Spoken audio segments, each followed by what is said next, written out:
मेरे प्रिय नौजवान साथियों, नमस्कार। स्टडी 91 पर आप सभी का बहुत बहुत स्वागत है। दोस्तों, जो ये हमारी श्रृंखला एक क्रैश कोर्स से संबंधित चल रही है, यूपीएसआई विशेष करके ध्यान में रख करके, यह अपने आप में बहुत शानदार श्रृंखला है और यहाँ से लगातार आपकी जो बातें आज हमारी होने वाली हैं वह भारत की प्रमुख नदियों से संबंधित बात होगी।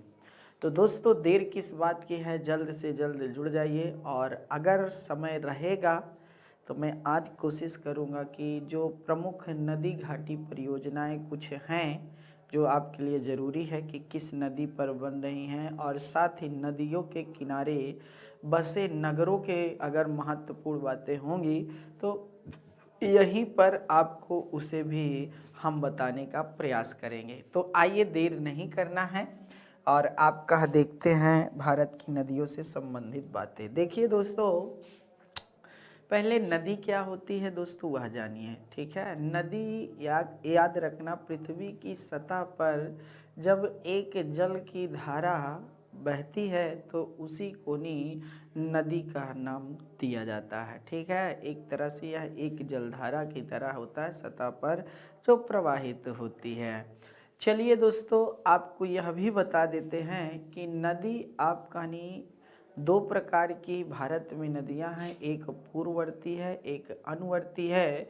पूर्ववर्ती नदियां वह नदियां होती हैं जो वर्ष भर प्रवाहित होती हैं, जो सदा नीरह नदियां होती हैं, उनको कहा जाता है आपकी पूर्ववर्ती नदी, जिसमें से गंगा, ब्रह्मपुत्र, सिंधु, यमुना ऐसी समस्त नदियां आती हैं आपके ठीक है। फिर अनुवर्ती नदियां क्या होती है, वह नदियां जो वर्ष भर नहीं प्रवाहित होती हैं, मतलब वर्षा के जल पर निर्भर होती हैं। और पूर्ववर्ती नदियां क्या होती हैं, वह हिमनद जब बर्फ के जो पिघलता है उस पर निर्भर होती हैं। तो इसलिए बर्फ की बहुत बड़ी बड़ी शिलाएं हैं जिसे हिमनद कहते हैं। तो हिमनद जब पिघलता रहता है तो दोस्तों नदी वर्ष भर ऐसे प्रवाहित होती रहती है। ठीक है, बाकी अनुवर्ती नदियां वर्ष भर प्रवाहित नहीं होती, ये वर्षा के जल के मात्रा पर निर्भर करती हैं।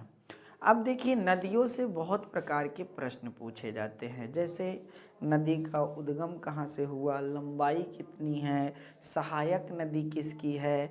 ठीक है ना दोस्तों, इसके नदी के किनारे बसे नगर कौन से हैं, बांध कौन सी है, जलप्रपात इससे संबंधित कौन है, झील कोई अगर संबंधित हो इससे तो उससे भी बन सकता है, नगर शहर, ठीक है, कोई राजधानी अगर इसके किनारे उससे भी प्रश्न अच्छे से बन सकता है। उत्तर से दक्षिण, पूर्व से पश्चिम लगाने को भी इस पे आपको प्रश्न देखने को मिल जाता है। कोई उद्योग अगर स्टार्ट हुआ है जो बड़ा है नदियों के किनारे, उससे भी, पावर प्लांट से भी लेकर के प्रश्न बन सकता है। तो दोस्तों, कहने का मतलब नाम, पुराना नाम, नया नाम से लेकर के भी प्रश्न बनता हुआ दिखाई दिया है। तो इस तरह दोस्तों बहुत सारे प्रश्न आपको देखने का मिलने वाले हैं। आज भी आपको बता दें ऐसे ही प्रश्न पूछे जाते हैं। तो आइए, नदियों पर अगर हम चर्चा कर रहे हैं तो सबसे पहले हम आपको भारत की प्रमुख नदियों को बना करके दिखाना चाहते हैं। दोस्तों, जो प्रमुख नदी अगर देखा जाए तो भारत में 4000 से अधिक नदियां प्रवाहित होती हैं। ठीक है, कितना, 4000 से अधिक नदियां क्या होती है दोस्तों, प्रवाहित होती हैं। ये कोई मामूली डाटा नहीं है। ठीक है, लेकिन जो प्रमुख प्रमुख नदियां हैं जिनसे प्रश्न पूछता है उन्हीं पर हमको चर्चा करनी चाहिए। ठीक है, उन्हीं पर हमको चर्चा करनी चाहिए। तो आप लोग एकदम तैयार हो जाइए। एक इंडिया को मैप आपको बनाना है। ठीक है, जब तक मैप नहीं बनाएंगे तब तक आपको बहुत सारी चीज़ें क्या है समझ में नहीं आने वाली हैं। जो बात है वो सच्चाई वाली बातें हैं। ठीक है दोस्तों, तो इसलिए आपको मैप बनाना ही पड़ेगा। ठीक है, तो इस तरह एक मैप बना लीजिए आप। जब मैप बना लेंगे तो आपके लिए नो डाउट अच्छा ही होगा, क्योंकि हर चीज़ें आपको समझ में आएंगी।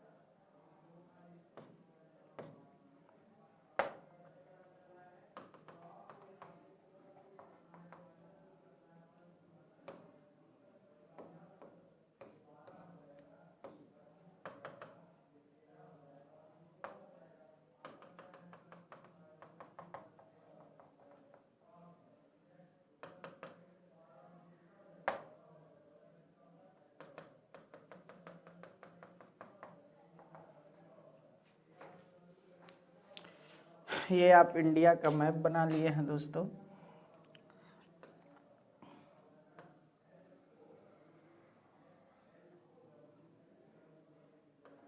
टेढ़ा मेढ़ा भी आप लोग भी बना लीजिए, जैसे बने ऐसा कोई ज़रूरी नहीं है।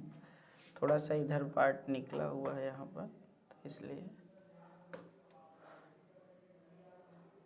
मेहनत से ही बनता है, लगन से ही बनता है। एक दिन में कोई नहीं बना पाता है, ये मत सोचिए। हमने भी जब बनाया होगा तो बहुत प्रयास किया, लेकिन इस स्कूल में जब कक्षा 8 में पढ़ता था तो मैं इंडिया का मैप बनाता था हमेशा, तो मुझे याद था, याद रखिएगा। आज भी जब मैं अपने घर के कॉलेज में होता हूँ तो बच्चों के सामने बनाता रहता हूँ, तो आदत थोड़ा बहुत पड़ गई है टेढ़ा मेढ़ा बनाने की। ये नहीं कि मैं एकदम सेम टू सेम उतार दूँ बगैर देखे, तो दोस्तों ऐसा भी थोड़ा सा नहीं है, लेकिन हाँ थोड़ा बहुत आप सभी का प्यार से है। चलिए, तो दोस्तों जैसे यह इंडिया का मैप है, ये क्या है, इंडिया का मैप है, तो आपको पता होना चाहिए यहाँ पर बहुत सारी नदियाँ क्या होती है, प्रवाहित होती हैं। तो उन्हीं नदियों के बारे में हम बताएंगे, तो थोड़ा सा देखते जाइएगा।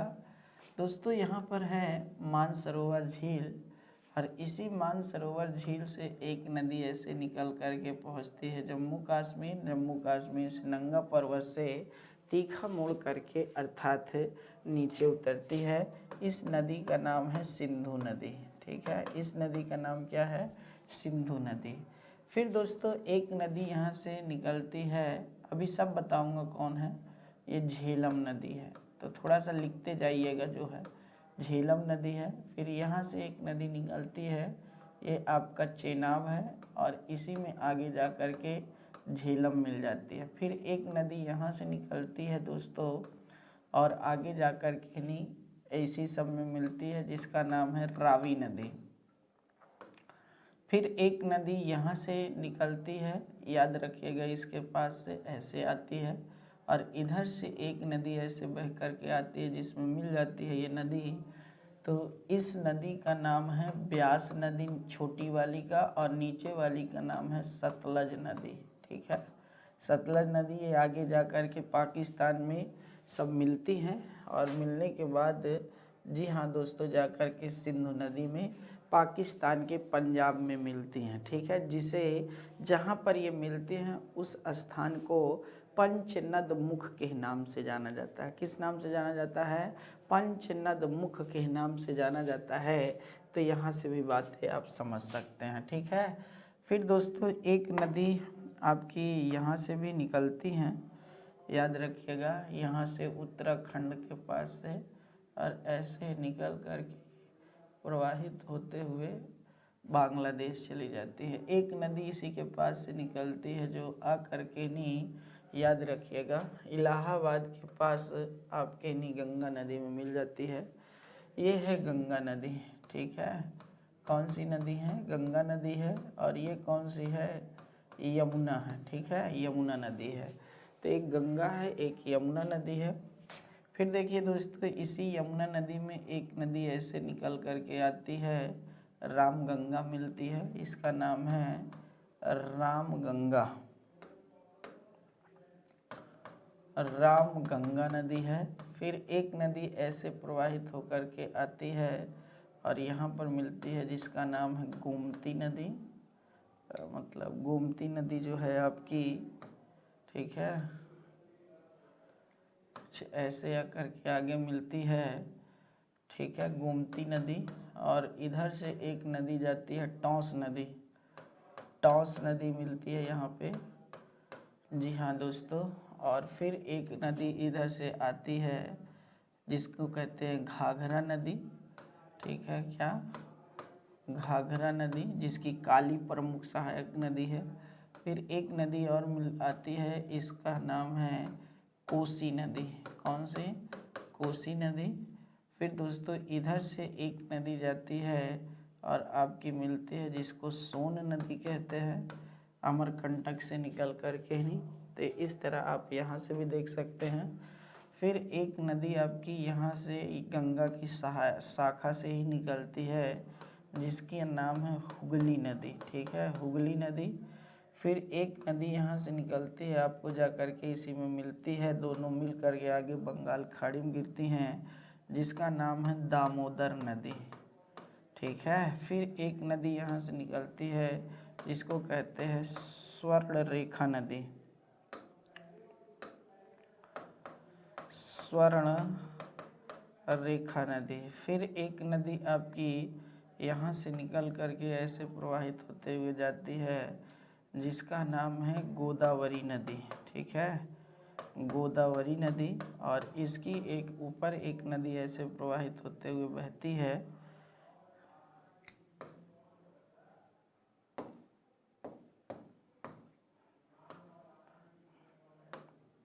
ऐसे एक नदी, तो उसका नाम है दामोदर नदी। ठीक है, ओ सॉरी,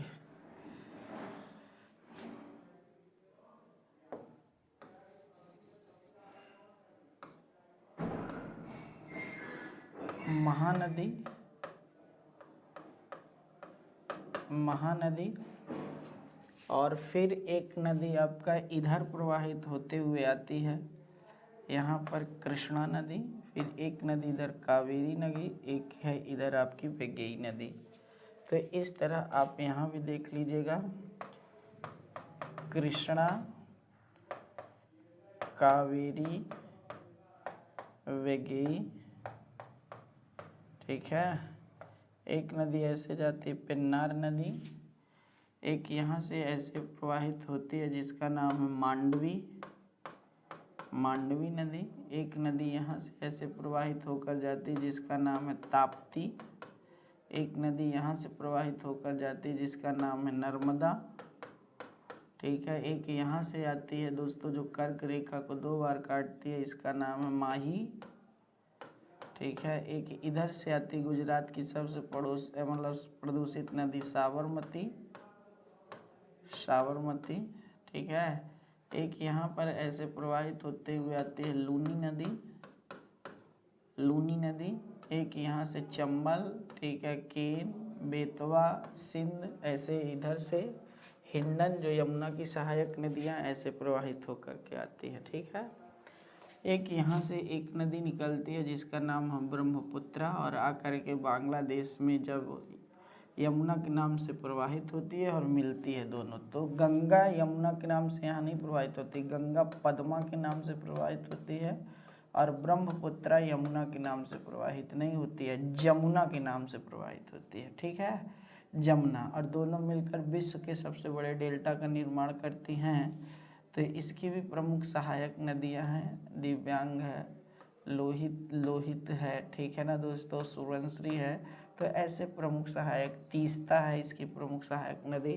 तो इस तरह आप यहाँ से भी देख सकते हैं। ठीक है, तो इस तरह ये बहुत सारी नदियाँ हैं, इन्हीं पर एक एक करके हमें चर्चा करनी है।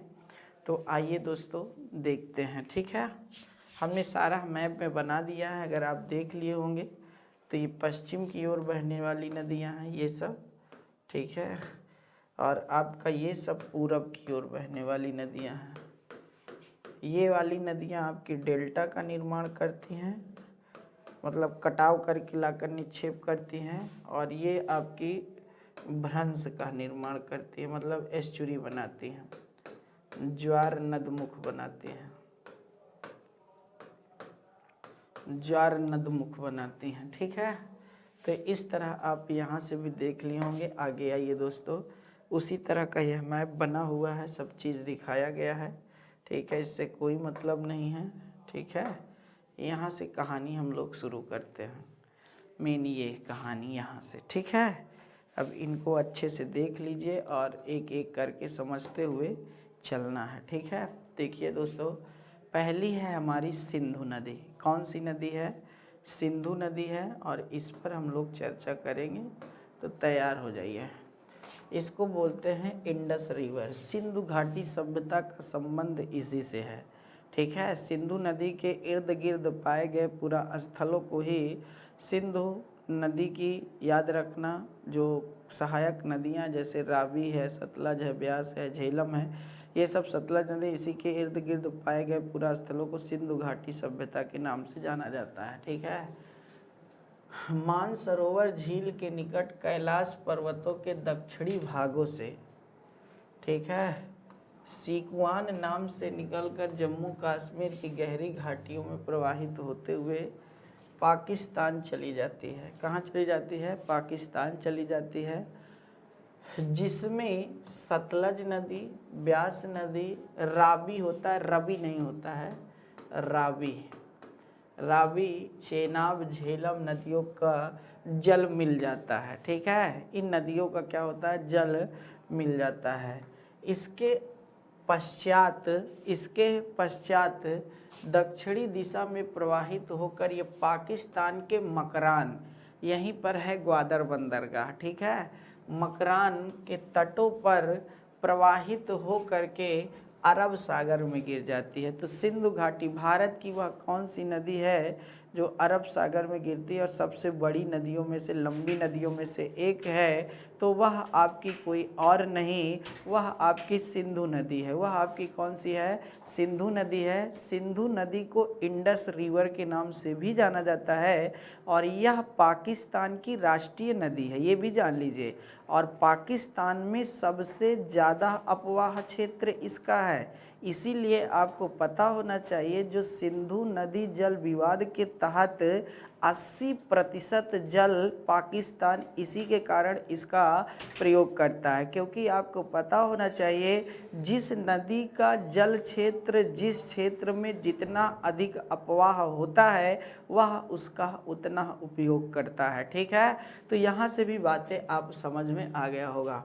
यह दक्षिण एशिया की सबसे बड़ी नदी है, जिसकी दक्षिण एशिया की सबसे बड़ी नदी है, याद रखना। जबकि एशिया की सबसे लंबी नदी आपकी नहीं कौन सी है? यांगसी नदी है, जो चीन में प्रवाहित होती है। विश्व की तीसरी लंबी नदी माना जाता है।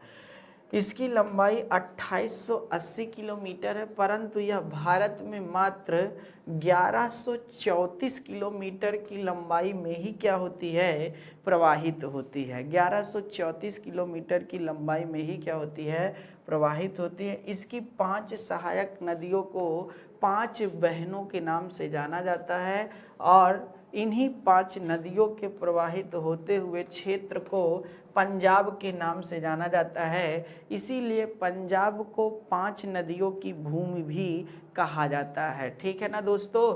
5 नदियों का भूमि, लैंड ऑफ 5 रिवर भी कहा जाता है। पंजाब का पूर्वी भाग भारत में तथा पश्चिमी भाग पाकिस्तान में स्थित है। पूर्वी भाग पाकिस्तान में है कि भारत में है, पूर्वी भाग भारत में है और पश्चिमी आपकानी पाकिस्तान में है। तो यहाँ से भी बातें आप समझ सकते हैं। ठीक है।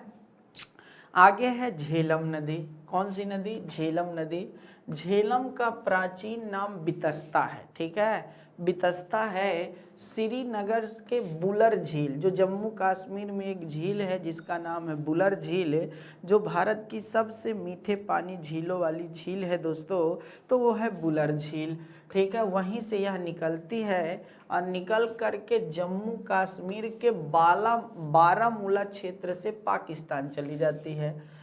चेनाब नदी में भारत में मिल जाती है। आगे जाकर चेनाब नदी, ठीक है ना दोस्तों, इसी में मतलब चेनाब नदी जो है दोस्तों झेलम में मिलती है, या झेलम आकर के चेनाब में आगे जाकर के झेलम मिल जाती है। ठीक है। ये भारत पाकिस्तान के मध्य सबसे बड़ी सीमा बनाती है। देखिए, सीमा बनाने के लिए तो बहुत सारी नदियां हैं भारत और पाकिस्तान के बीच में, लेकिन सबसे ज़्यादा अगर सीमा कोई बनाता है तो आपकी है झेलम नदी। ठीक है। निर्धारित ये सीमा जम्मू कश्मीर में क्या करती है? निर्मित करती है। अब झेलम आगे जाकर चेनाब में मिलेगी। तो चेनाब, देखिए दोस्तों, जब हमने सिंधु बताया, फिर झेलम बताया, फिर चेनाब बताया, फिर रावी बताया, फिर ब्यास बताया, फिर सतलज बताया, तो इनको एक क्रम से याद कर लीजिएगा। कभी भी उत्तर से दक्षिण या दक्षिण से उत्तर लगाने को क्रम पूछा जा सकता है। ठीक है।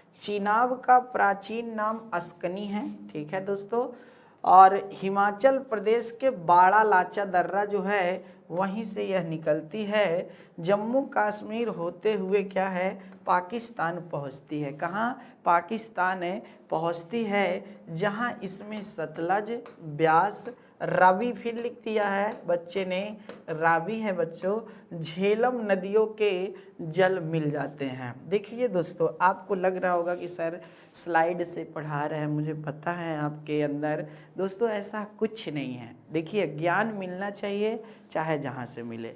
अगर हम सच में स्लाइड से ना पढ़ाते तो फिर आपका कोर्स नहीं कंप्लीट हो पाता ना, और हमें आपको पूरा का पूरा देना भी है, क्योंकि मैंने कसम खाया कि बच्चों के ज्ञान में कोई कटौती नहीं करूँगा, बच्चों के ज्ञान में एक पल की भी कटौती नहीं करूँगा, चाहे जो हो जाए भाई। और ये मैं वादा अपने आप से किया हूँ, तो आप बिल्कुल परेशान ना होइए, ज्ञान में कोई कटौती नहीं होगी और साथ ही साथ समझाने में भी कोई कटौती नहीं होगी, और आप लोगों का कोर्स भी पूरा होगा। यह याद रखिए, भले हमें 45 वीडियो में ही समाप्त क्यों न करना पड़े। ठीक है ना दोस्तों, हमको ऊपर से ऑर्डर है भाई, हम अपने मन से नहीं कर रहे हैं, ये याद रखिएगा। नहीं मैं भी इसको बढ़िया एक चित्र के माध्यम से 80-90 क्लास में पढ़ाता तो नो डाउट डबल हो जाता, ट्रिपल हो जाता, तो इसीलिए थोड़ा सा माफ़ कर दीजिएगा। ठीक है, आगे देखिए भैया।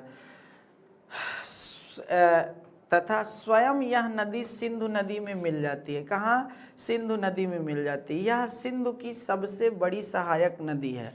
चिनाब नदी सिंधु की सबसे बड़ी सहायक, हमने आपको बताया था बड़ी नदी कौन होती है, जिसमें जल धारण करने की क्षमता क्या होती है, सर्वाधिक होती है, याद रखना। ऊपरी भाग में चंद्र और नीचे भाग में भागा नामक दो इसकी छोटी सहायक नदियां हैं जो इसमें मिलती हैं। चंद्र और भागा इसकी प्रमुख सहायक नदियां हैं। आगे क्या है, रावी नदी। रावी नदी का नाम आप जब 1921 ईस्वी में श्री दयाराम बहादुर साहनी जी ने हड़प्पा का उत्खनन किया था तो आपने देखा होगा इनका नाम आपको मिला होगा। ठीक है, इनका नाम आपको क्या है दोस्तों मिला होगा, तो ये जान लीजिए। ठीक है, रावी नदी के बाएं तट में ही है हड़प्पापुरा स्थल।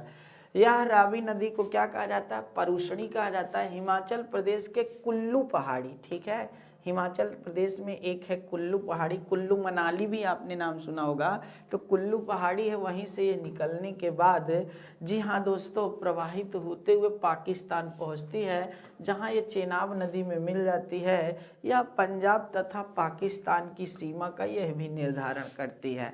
ठीक है, ये बातें जान लीजिए। सतलज नदी, सतलज इंग्लिश में सतलुज रिवर। सतलज नदी का प्राचीन नाम सतुंद्रिय था। सतलज नदी को तिब्बत में जियांग कुआन, ठीक है, जियांग कुआन नाम से जाना जाता है।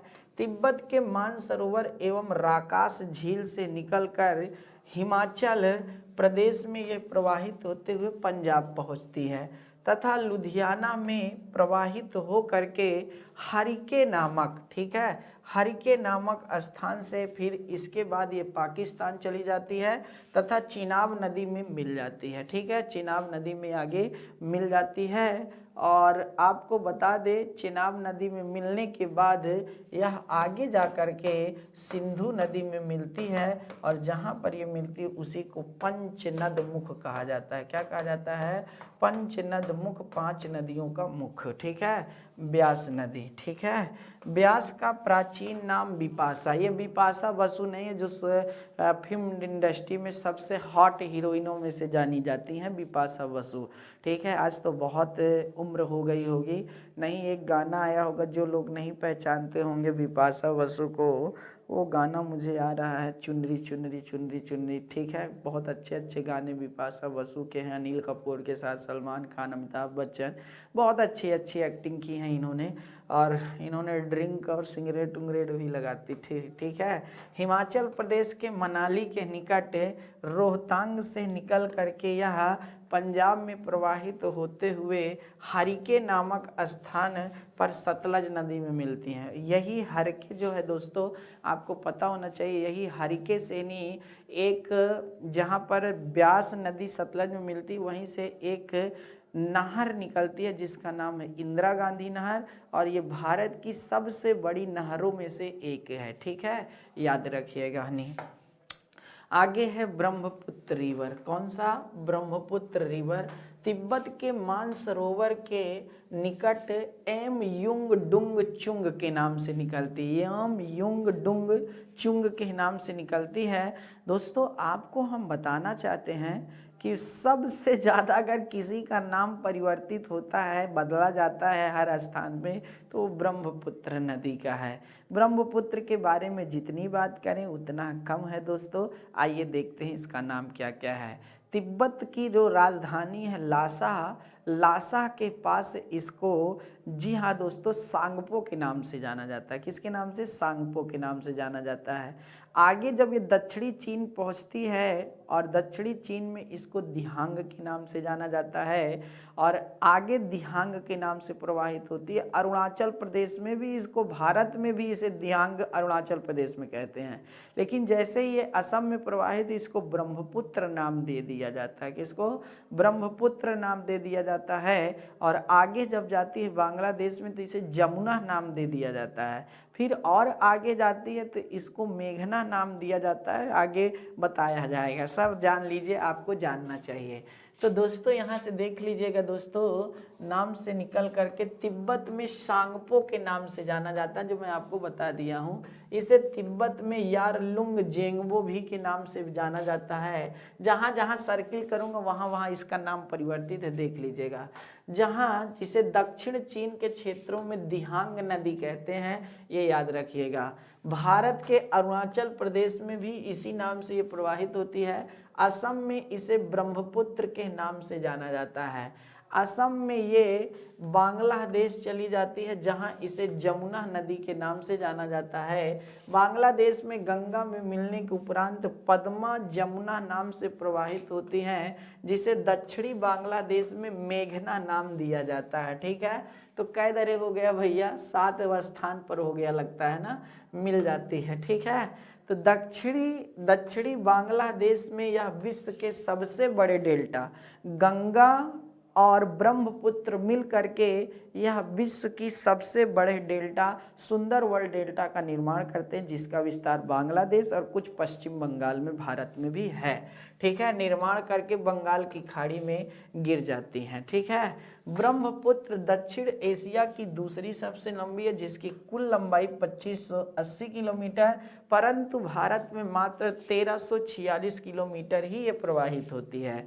इस नदी के कारण भारत में सर्वाधिक जल आता है। इसी कारणवश ये कहा जाता है भारत की सबसे बड़ी नदी कौन है? ब्रह्मपुत्र नदी है, इसके कारण बोला जाता है। ठीक है, असम में ब्रह्मपुत्र नदी में विश्व का सबसे बड़ा नदी द्वीप, जी हाँ दोस्तों, स्थित है। और इस नदी द्वीप को किस नाम से जाना जाता है? माजुली नदी द्वीप जाना। विश्व का सबसे बड़ा नदी के अंदर द्वीप है, जिसका नाम है माजुली नदी द्वीप से जाना जाता है। ब्रह्मपुत्र एवं सिंधु नदी के मुड़ने से हिमालय की सीमा बनती है, अर्थात इन नदियों के मध्य ही हिमालय की नवीन वलित पर्वत उठे रहे हैं। ठीक है दोस्तों, और भू वैज्ञानिक तरुण हिमालय ने क्या कहा भैया? तरुण हिमालय का मतलब यंग हिमालय का अक्ष संघीय नमन के कारण ही। ठीक है, अक्ष संघी मतलब क्या होता है? सेंटेंशियल आपका होता है, जैसे बहन बेटियां क्या होती है, हेयर पिन लगाती है ना, मतलब ऐसे मतलब जो बाल में लगा के ऐसे मोड़ दिया जाता है एक बैग, उसी को है। ठीक है, कारण दोनों नदियों को लगभग यू टर्न पाया जाता है, दोनों नदियों में नहीं। अब आ गया आपका मेन नदी, और ये मेन नदी है गंगा नदी। ठीक है, गंगा नदी के बारे में जितनी बात की जाए उतनी कम है। ठीक है दोस्तों, देखिए, अगर हम बात करें गंगा नदी का जो उद्गम होता है, वह आप जानते हैं कि भाई पहले तो ये भागीरथी के नाम से जानी जाती है।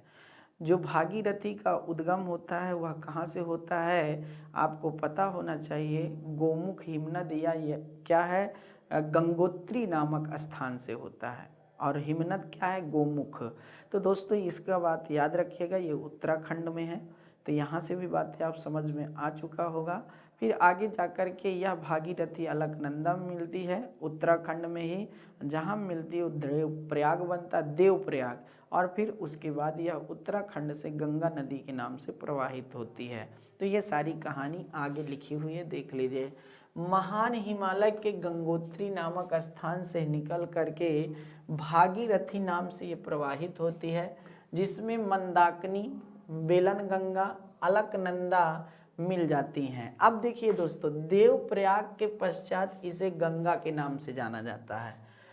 अलकनंदा और धौली गंगा जहाँ मिलती हैं वहाँ पर विष्णु प्रयाग, भारत में आपको पता होना चाहिए 5 प्रयाग स्थित हैं। विष्णु प्रयाग जहाँ जहाँ सर्किल करूँगा देखिएगा, विष्णु प्रयाग स्थित है। अलकनंदा और नंदाकिनी के संगम को नंद प्रयाग कहा जाता है। पिंडस और अलकनंदा के मिलने से कर्ण प्रयाग का निर्माण होता है। मंदाकिनी और अलकनंदा के संगम को रुद्रप्रयाग के नाम से भी जाना जाता है। किसके नाम से? रुद्रप्रयाग। तो भागीरथी एवं अलकनंदा नदियों के संगम को देवप्रयाग के नाम से जाना जाता है। ठीक है, होता है। ठीक है, तो ये जान लीजिएगा। तो 5 प्रयाग आपके हैं। तो देख लेते हैं दोस्तों इस पे कुछ बातें जो आपके लिए बहुत इंपॉर्टेंट है। जैसे यह क्या है, सतोपथ आपका हिमनद है, इसका नाम है सतोपथ हिमनद। यहीं से अलकनंदा निकलती है और आती है। तो इधर से आती है धौली गंगा, इस पर मिलती है। ध्यान से समझते जाना, धौली गंगा इस पर मिलती है। ठीक है, जब धौली गंगा इस पर मिलती है दोस्तों, तो धौली गंगा के मिलने से ही याद रखने वाली बात यह बहुत महत्वपूर्ण है कि धौली गंगा के मिलने से ही यहाँ पर याद रखिएगा विष्णु प्रयाग का निर्माण होता है। क्या? विष्णु प्रयाग। अब क्या है, धौली गंगा मतलब आई, मिल गई। अब आपकी अलकनंदा फिर आगे ऐसे प्रवाहित होती है और इधर से आती है नंदाकिनी नदी। ठीक है, नंदाकिनी। तो नंदाकिनी नदी जब इसमें मिलती है तो यहाँ पर नंद प्रयाग का निर्माण होता है। किसका? नंद प्रयाग का निर्माण होता है। फिर अलकनंदा आगे ऐसे प्रवाहित होती थी, इसमें इधर से पिंडास नदी आती है। पिंडस बोलते हैं, नाम है पिंडार। ठीक है, अगर शुद्ध कहा जाए तो पिंडस नदी आकर के जब मिलती है तो दोस्तों यहाँ पर बनता है कर्ण प्रयाग। कौन बनता है? कर्ण प्रयाग बनता है।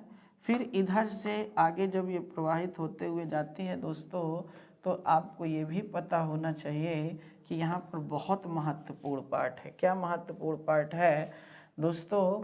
ध्यान से देखिएगा। नहीं, एक नदी ऐसे प्रवाहित होते हुए आती है जिसका नाम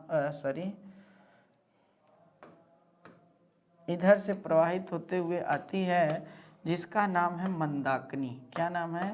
मंदाकिनी। और मंदाकिनी जहाँ मिलती है तो वहाँ पर रुद्रप्रयाग का निर्माण होता है। फिर ये अलकनंदा ऐसे प्रवाहित होते हुए जाती है तो इधर से भागीरथी आती है। कौन? भागीरथी आती है और ये मिलती है, तो मिलती है जहाँ पर, तो वहाँ पर ही देवप्रयाग का निर्माण होता है। ठीक है, फिर यह नदी आगे गंगा के नाम से प्रवाहित होने लगती है। तो ये कहानी है पूरा आपके, जो मैंने आपको पूरा बता दिया, देख लीजिएगा दोस्तों। ठीक है, चलिए आगे समझते हैं। ऋषिकेश, हरिद्वार, कानपुर, फर्रुखाबाद, इलाहाबाद, गाजीपुर, वाराणसी, छपरा, ठीक है, पटना, सोनपुर तथा भागलपुर होते हुए पश्चिम बंगाल के फरक्का नामक स्थान से यह बांग्लादेश चली जाती है। ठीक है, फरक्का नामक स्थान से क्या करती है? बांग्लादेश चली जाती है। तो यहाँ से भी बातें आप समझ सकते हैं। ठीक है, इसे पद्मा के नाम से जाना जाता है। बांग्लादेश में से किसे? पद्मा के नाम से जाना जाता है। ब्रह्मपुत्र नदी में मिलने के उपरांत बांग्लादेश के दक्षिणी भाग में विश्व के सबसे बड़े डेल्टा का निर्माण करती है। ये जान लीजिए, बंगाल की खाड़ी में आगे यह गिर जाती है। यह भारत की सबसे लंबी नदी है। जिसकी कुल लंबाई 2525 किलोमीटर है, परंतु ये भारत में केवल 2071 किलोमीटर ही प्रवाहित होती है। अच्छा, इसे बांग्लादेश में किसके नाम से जानते हैं? तो पद्मा के नाम से जानते हैं। ठीक है दोस्तों, चलिए आगे देखते हैं रामगंगा नदी। ठीक है, रामगंगा नदी हिमालय से निकलने के उपरांत उत्तरांचल से उत्तर प्रदेश चली जाती है तथा फर्रुखाबाद के पास, उत्तर प्रदेश में फर्रुखाबाद के पास यह गंगा नदी मिल जाती है। भारत का पहला राष्ट्रीय पार्क जो उत्तर प्रदेश में हुआ करता था, वर्तमान में यह उत्तराखंड में है। तो दोस्तों टाइगर रिजर्व जिसका नाम है जिम कॉर्बेट नेशनल पार्क या फिर हेली राष्ट्रीय पार्क रामगंगा नदी के तट पर ही स्थित है।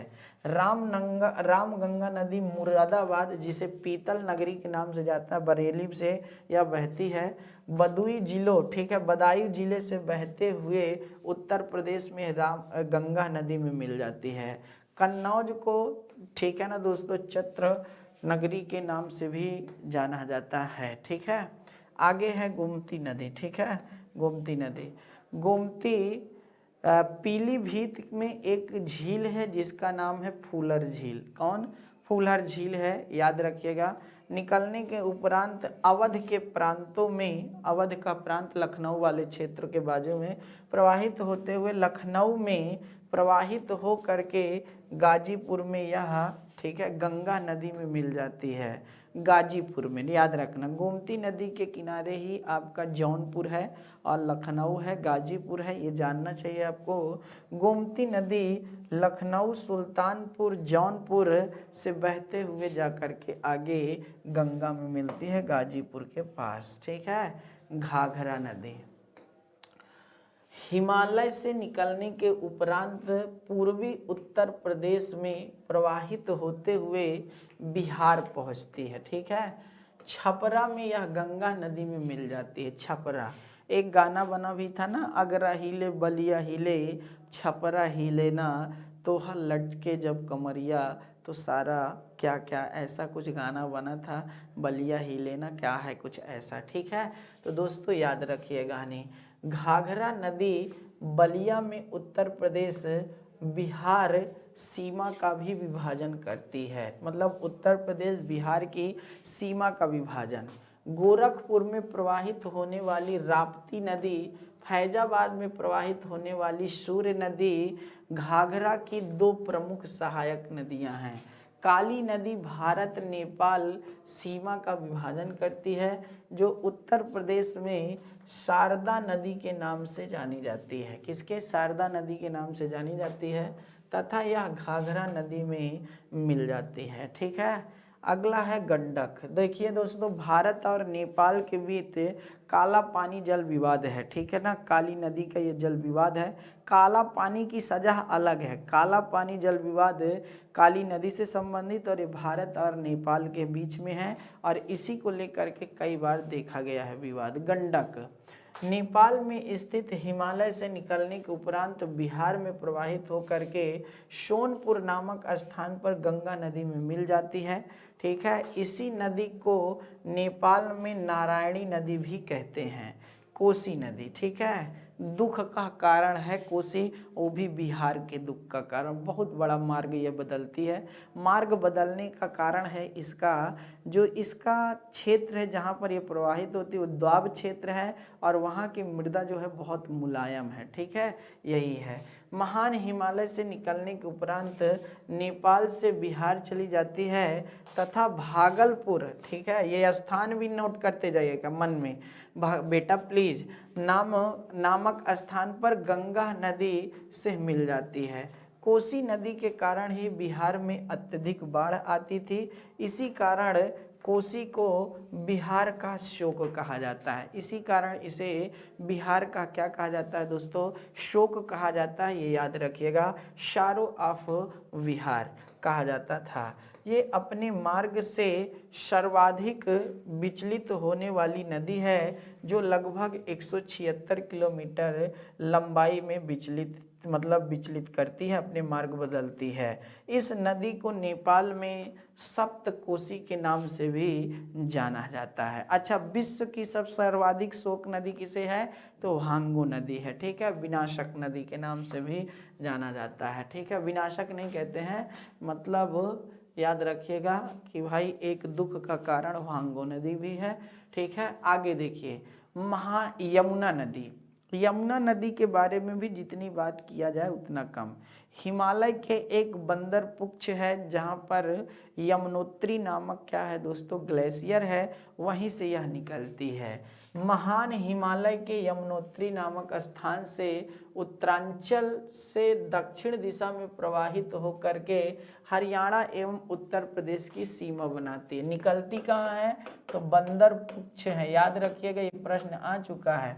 वहीं से निकलती है, दिल्ली पहुंचती है, मथुरा, आगरा, इटावा, हमीरपुर होते हुए इलाहाबाद पहुंचती है। कहाँ कहाँ? मथुरा, आगरा, इटावा, हमीरपुर, इलाहाबाद पहुंचती है। लेकिन यहाँ दिल्ली नहीं लिखा, दिल्ली भी है इसमें, याद रखिएगा। गंगा नदी में मिल जाती है। यह बात बता दें आपको कि गंगा नदी में मिलने वाली यह सबसे बड़ी सहायक नदियों में से एक है। दूसरी बात आपको बता दें, गंगा नदी में दाहिने ओर से मिलती है। जैसे मान लीजिए कोई नदी ऐसे प्रवाहित हो रही, तो जब यह ऐसे जा रही है तो दोस्तों ये इसका दायां पक्ष, ये इसका बायां पक्ष, तो नदी का ये दायां पक्ष होता है, ये बायां पक्ष होता है। याद रखिएगा क्या होता है? बायां पक्ष होता है, ये दायां पक्ष होता है। तो ये दायां होता है, ये बायां होता है। ये भी कभी प्रश्न बन सकता है। ये भारत की सर्वाधिक प्रदूषित नदियों में से एक मानी जाती है, क्योंकि आप जानते हैं आगरा में बहुत बड़ी इंडस्ट्री, चमड़ा उद्योग जैसे बहुत ज़्यादा इसको प्रभावित करती हैं, ठीक है। इसीलिए इसे ग्रीन शॉप के नाम से भी जाना जाता है। यमुना नदी जो है उत्तराखंड, हिमाचल प्रदेश, हरियाणा, दिल्ली, ठीक है, उत्तर प्रदेश के मथुरा, आगरा, कौशाम्बी होते हुए प्रयागराज के पास गंगा नदी में मिल जाती है। इसकी प्रमुख सहायक नदियाँ चंबल, सिंध, बेतवा, केन, हिंडन आदि प्रमुख सहायक नदियाँ। और यही प्रश्न यहाँ से बार बार पूछा जा रहा है, तो इनको अच्छे से नोट कर लीजिए। अगला है सोन नदी। अमरकंटक पहाड़ी से निकल करके बिहार पहुँचती है, पटना में, ठीक है, गंगा से मिल जाती है। दोस्तों ऐसे जैसे गंगा नदी प्रवाहित हो रही ना, तो एक तरह दक्षिण से और जो उत्तर की ओर प्रवाहित होकर के सबसे बड़ी नदियों में से एक है।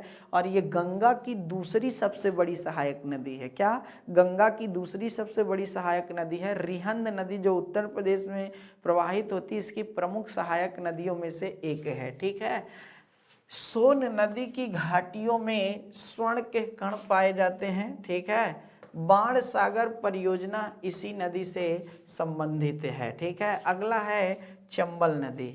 मालवा पठार के धार जो क्षेत्र है दोस्तों, वहीं से निकलकर पश्चिमी मध्य प्रदेश और राजस्थान से बहते हुए, जी हाँ दोस्तों, कोटा पहुंचती है जो राजस्थान में है। और उत्तर प्रदेश में यह इटावा के पास क्या होती है दोस्तों, यमुना नदी में मिल जाती है। साथ ही साथ आपको हम बता दें, जो कोटा राजस्थान में है वो बहुत ज़्यादा प्रसिद्ध है, क्योंकि ओम बिरला का नाम सुने होंगे आप, ओम बिरला जी। ओम बिरला जो हमारे इस समय लोकसभा के अध्यक्ष हैं वर्तमान में, उनका संसदीय क्षेत्र है ये, ठीक है। वहाँ से याद रखिएगा। इटावा में यमुना नदी में यह मिल जाती है। किसमें? यमुना नदी में मिल जाती है।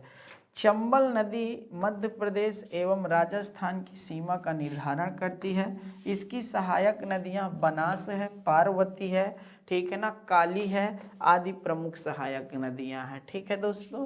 तो इस तरह ध्यान दीजिएगा। केन बहुत इंपॉर्टेंट है। विंध्य पर्वत के उत्तर में स्थित देवोरी है, ठीक है, नामक स्थान से निकलकर उत्तर दिशा में प्रवाहित होती है और यमुना नदी में क्या होती है दोस्तों, मिल जाती है।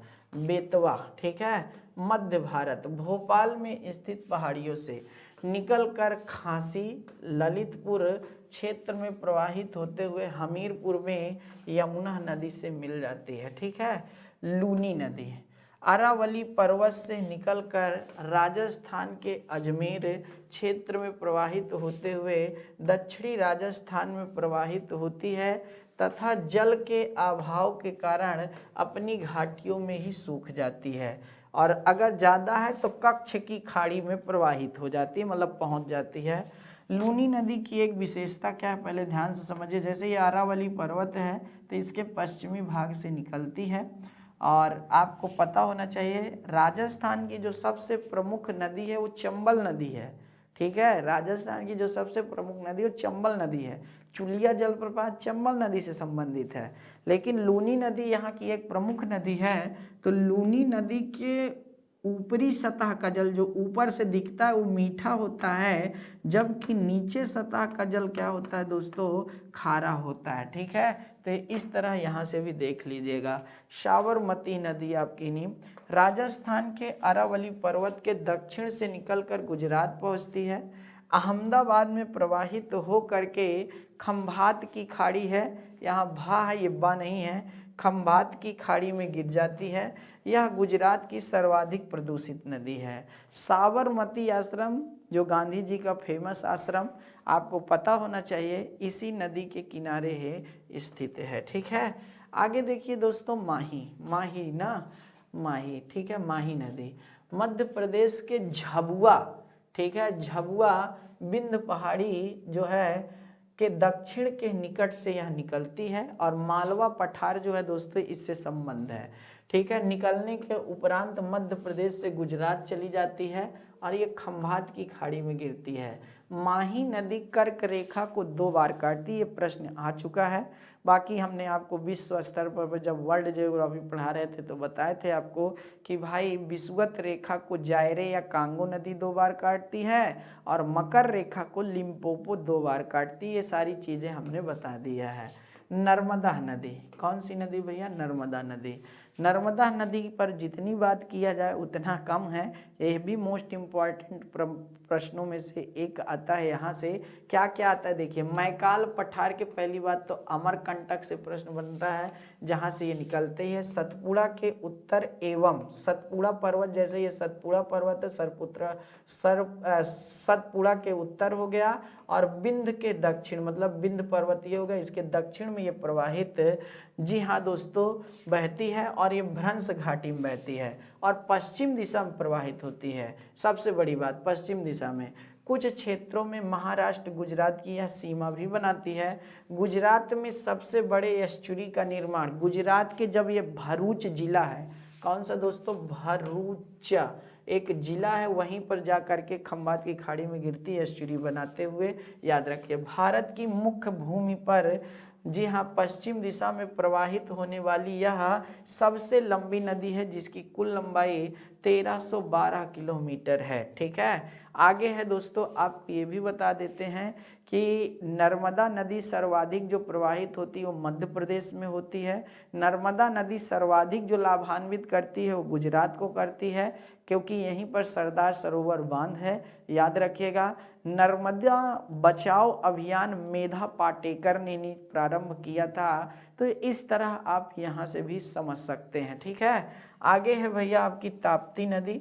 अच्छा, जबलपुर आपका इसी नदी के किनारे है, ये याद रखिएगा, आगे बताएंगे। अगला नदी ताप्ती नदी मध्य प्रदेश के बैतूल जिले में एक मुल्ताई तालाब है, वहीं से यह निकलती है दोस्तों, और सतपुड़ा के दक्षिण स्थित से प्रवाहित होते हुए भ्रंश का निर्माण करती है। क्या, भ्रंश का निर्माण करते हुए पश्चिम की दिशा में प्रवाहित होती है। गुजरात राज्य पहुंचकर सूरत में प्रवाहित होकर भारत की दूसरी सबसे बड़ी एस्चुरी का निर्माण करने वाली नदी है, जो खंभात की खाड़ी में गिरती है। यह मध्य प्रदेश और महाराष्ट्र की सीमा का भी निर्धारण करती है। ठीक है, आगे है दामोदर नदी, झारखंड पठार से निकल करके पश्चिम बंगाल पहुंचती है। हुगली नदी इसकी प्रमुख सहायक नदी है। ठीक है, हुगली नदी इसकी प्रमुख सहायक नदी है, ये जान लीजिए।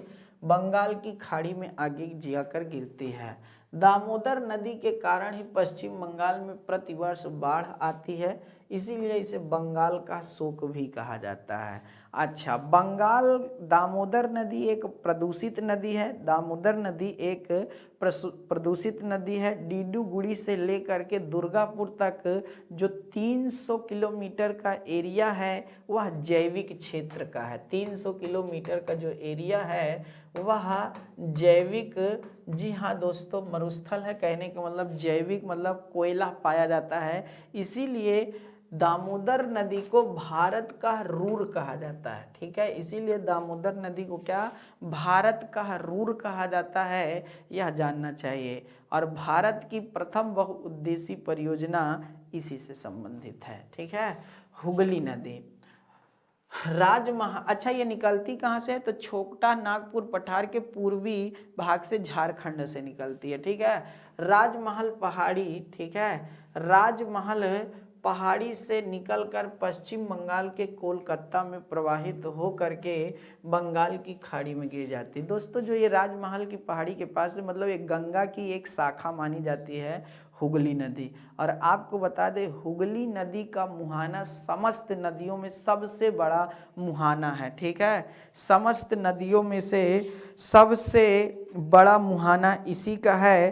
तो इस तरह आप समझ सकते हो, भारत के सबसे बड़े मुहाना नदी का जो है वो किसका है, हुगली का है। और ये कहाँ पर, बंगाल में। जब कोलकाता के आगे देखेंगे बंगाल की खाड़ी पर, तो इसी पर सबसे बड़ा मुहाना बनता है। और क्यों बनता है, क्योंकि दामोदर नदी और हुगली नदी दोनों का जब जल मिलता है तो एक बहुत बड़े पार्ट कहानी, जी हाँ दोस्तों, क्षेत्र ये कवर्ड करती है। और करने के बाद बड़े से अपना जब ले जाकर के जल गिराती हैं तो वहीं पर इसका क्या हो जाता है, निर्माण हो जाता है। ठीक है, तो यहाँ से भी बातें आप समझ सकते हैं। स्वर्ण नदी, ठीक है, स्वर्ण आप रेखा, आप सुवर्णा रेखा, तो स्वर्ण रेखा नदी। ठीक है, अब देखिए दोस्तों, झारखंड के पठार से निकलने के उपरांत बंगाल की खाड़ी में क्या करती हैं, गिर जाती हैं। इस नदी के तटों पर बालू के कण प्राप्त होते हैं जो सोने की भांति क्या करते हैं, चमकते हैं। इसी कारणवश इसे स्वर्ण रेखा कहा जाता है। इसी कारणवश इसे स्वर्ण रेखा कहा जाता है। इस नदी के किनारे जमशेदपुर स्थित है। इस नदी के किनारे क्या है, जमशेदपुर स्थित है। महानदी मैकाल पठार पर स्थित अमरकंटक पहाड़ी से निकट स्थित सिहावा पहाड़ी से निकलने के उपरांत छत्तीसगढ़ से उड़ीसा चली जाती है। कहाँ, छत्तीसगढ़ से उड़ीसा चली जाती है। भुवनेश्वर में प्रवाहित होकर चिल्का झील के निकट बंगाल की खाड़ी में गिर जाती है। ठीक है, गिर जाती है। महानदी के कारण उड़ीसा में प्रतिवर्ष क्या होती है, बाढ़ आती है। इसीलिए महानदी को क्या कहा जाता है, उड़ीसा का शोक कहा जाता है।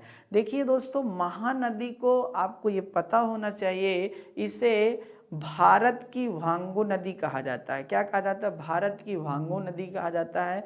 यह नदी भी खूब मृदा का कटाव करती है। इसी नदी के बेसिन में ही बहुत बड़ी धान की खेती होती है छत्तीसगढ़ में। इसीलिए इस क्षेत्र को धान का कटोरा छत्तीसगढ़ को इसीलिए कहा जाता है। ठीक है, बहुत प्रकार के किस्म कहानी क्या होता है, धान उत्पादित होता है आपके छत्तीसगढ़ में दोस्तों। तो इसलिए आपको जानना चाहिए यहाँ पर। ठीक है, आगे आपको देखते हैं, ये बहुत सारी नदियाँ हैं, इनको देख लीजिए। ये प्रायद्वीपीय नदियाँ, जैसे यह साबरमती नदी है, ये माही नदी है, ये लूनी नदी अलग से दे दिया है, ये नर्मदा नदी है, ये ताप्ती नदी है। ठीक है, बाकी यह गोदावरी नदी है, इसकी आपकी पेन गंगा दोस्तों इसकी सहायक नदियां हैं। फिर इधर आपकी हुगली दिया है, इधर दामोदर नदी दिया है, इधर आपकी सतलज वाली नदी दिया गया है। तो यहाँ से भी बातें आप समझ सकते हैं। एक मिनट भैया।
तो सॉरी सर, माफ़ी चाहता हूँ, एक बहुत इमरजेंसी कॉल आ गया था। तो इस तरह आप ध्यान से देखना चाहिए था। अब बेटा ये गलत मतलब सफाई मुझे नहीं देना आता है, लेकिन गलत भावना पे नहीं होता है। जैसे हम लोग भाई इतने स्तर पर आपके सामने खड़े हैं तो ऑफिस का कॉल आ जाता है या कभी कभी घर परिवार का भी कॉल आ जाता है। बहुत जब 2-3 बार लोग कर देते तो उठाना ही पड़ जाता है, जब कि भाई कोई दिक्कत तो नहीं आ गई है। तो इस तरह दोस्तों ये आपकी पेन्नार नदी है, ये कृष्णा नदी है, ये आपकी कावेरी नदी है, इधर आपकी वैगई नदी है।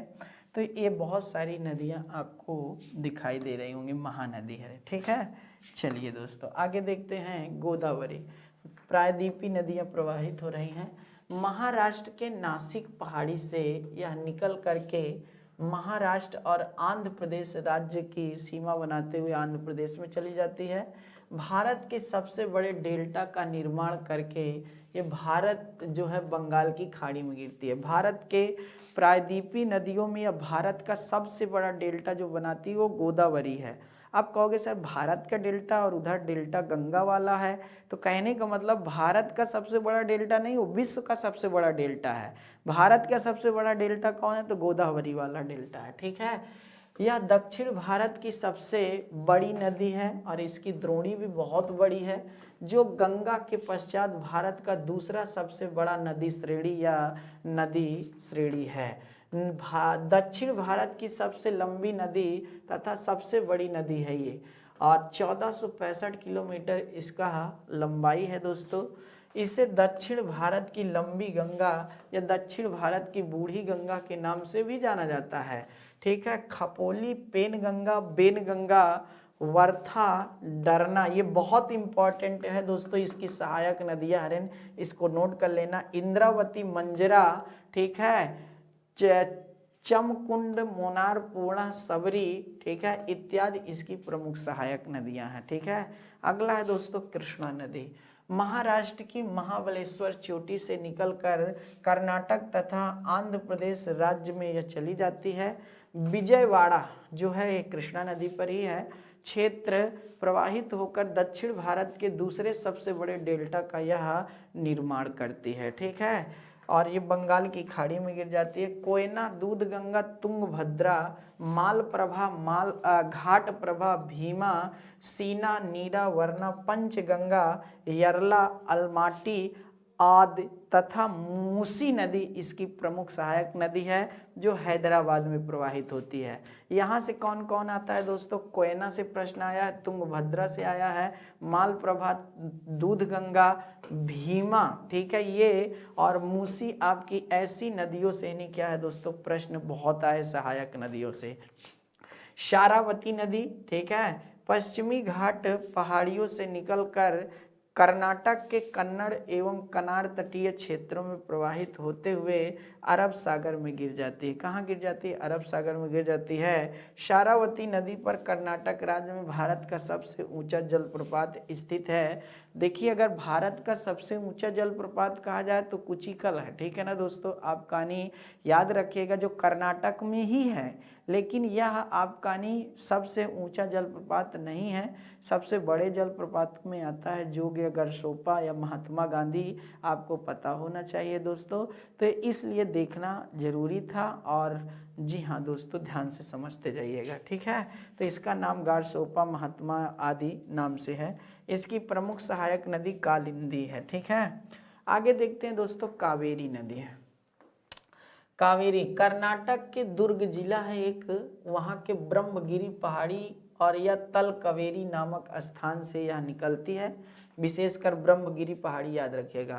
केरल, पुदुचेरी, कर्नाटक और आपका तमिलनाडु, इन 4 राज्यों के बीच में यह नदी प्रवाहित होती है। प्रवाहित होकर के बंगाल की खाड़ी में गिरती है, और ये तिरुचिरापल्ली जो है उसी के आसपास गिरती है। यह भी जानना आपके लिए जरूरी है। केरल की ओर से कवानी नदी निकल करके कावेरी में मिल जाती है। इसकी सहायक नदी जो है कावानी है। ये दक्षिण भारत की सबसे पवित्र नदी है, इसीलिए इसे दक्षिण भारत की गंगा कहते हैं। जबकि दक्षिण की गंगा आपकी किसे कहते हैं? गोदावरी। दक्षिण की गंगा गोदावरी, दक्षिण भारत की गंगा कावेरी को कहते हैं। ये नदी रंगपत्तनम, शिव समुद्रम, तमिलनाडु के श्रीरंगपत्तनम नामक स्थानों से होकर के बहती है। कर्नाटक में प्रवाहित होने वाली हेमवती, हेमांगी, अर्कवती, कावाइनी नदी, जी हाँ, इसकी प्रमुख सहायक नदी हैं। तथा तमिलनाडु में बहने वाली आपकी भवानी और अमरावती नदी इसकी प्रमुख सहायक नदी है। ठीक है ना दोस्तों?